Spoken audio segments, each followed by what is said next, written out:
Hello guys, ngayon ay i-share ko sa inyo kung paano gumawa ng egg pie, my version of egg pie. So, let's go! So, dito meron tayong 1 cup of harina or flour.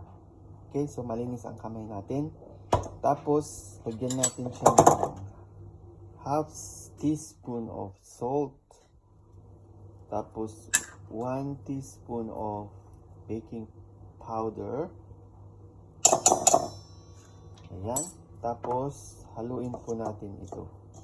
Ayan. Halo-halo lang. Haluin natin yan. Tapos, pwede kayong gumamit dito ng butter. At pwede rin kayo gumamit dito ng canola oil. Mas gusto ko po yung oil kasi ang butter po ay mas delikado po ang butter according to my research sa baking. So mas mabuti na lang na gumamit tayo ng canola oil. So 1/2 of oil, half cup of oil, and then mix natin yan.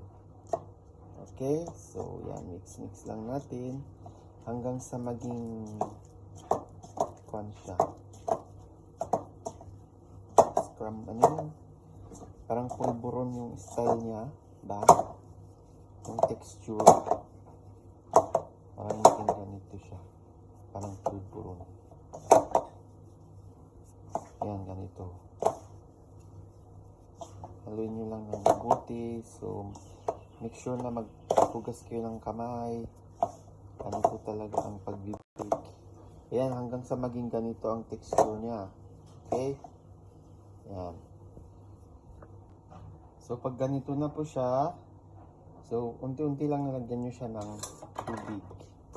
Hanggang sa magkapit-kapit na. Kapit-bisig. Yung dough na. No? Ayan. So, lagyan lang natin siya ng paunti-unti lang na tubig. Ayan. Huwag masyado kasi baka mamasa-masa. Okay. So, yan. Masahin lang ng masahin. So, hanggang sa ganito na po ang texture niya. Ang dough natin. Okay, so ilagay natin siya dito. Tapos ilagay natin siya sa press. Gawin natin yung fillings. Okay, so yeah.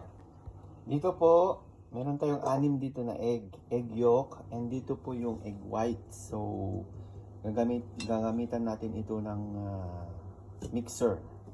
So, ngayon, meron tayo ditong 1 cup of evaporated milk. 1 cup po yan.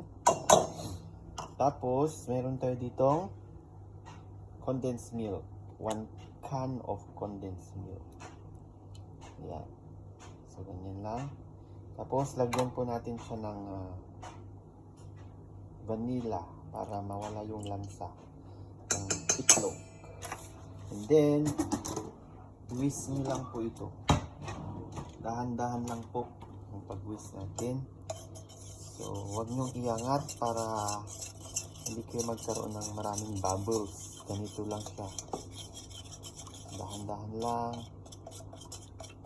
hanggang sa durog lahat yung egg, mamix lahat. So, ganyan lang.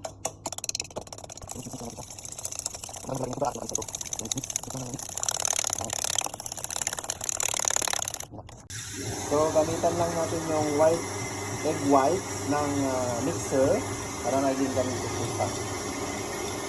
Yan. So, una po yan. Okay, angat natin ito. Ayan, okay na po. So, ito ilagay natin sa sink. Dito. Ilagay natin siya dyan. Ayan guys, di ba nagdoble yung size ng egg white? So, i-mix lang ito, ganon, ng dahan-dahan. Ayan. Dahan-dahan lang natin i-mix. Ayan. Slowly lang. para maging okay mag-mix sila. Ayan. So masarap po ito. Pag maluto. Ayan, na-mix na po siya. Mabuti. Okay. Ayan, mix na po. Ngayon, gawin naman natin yung dough. Ayan. Ngayon po, gawin na natin itong dough niya. Okay, so malinis po dito Nilinis natin ito para dito tayo mag-kneading. Diba? Ang ganda ng dough. So ganito po siya ginakat. Dapat may konti doon para ayan. So ito na po, and then tusok-tusukin natin dito para hindi siya sasabog. Ayan. Ayan. Tapos, saka natin ilagay ang ating mixture na ito. Lagay natin ito. Ayan po. Lagyan natin siya. Ayan. Ganyan po. Ayan. So, ganyan lang po siya. Ayan. Okay. So, ready to bake. Preheated oven. So, punta natin dito siya. Okay. So, dalawang ganito ang magagawa niyo sa ating mixture na ganito. Ayan. Naman po yung pangalawa natin. Ayan, lagyan natin dyan. So, ganyan lang po siya. Walang tubig, wala. So, ganyan lang. Bake for 45 minutes. But every 15 minutes, kailangan mo i-check. With 180 degrees. Okay. So, after 15 minutes, i-check natin siya. Ayan, ang ganda. Diba? So, lutuin pa natin siya. And then, babaan natin yung temperature, 180 to 150. Yeah. And after 40 minutes,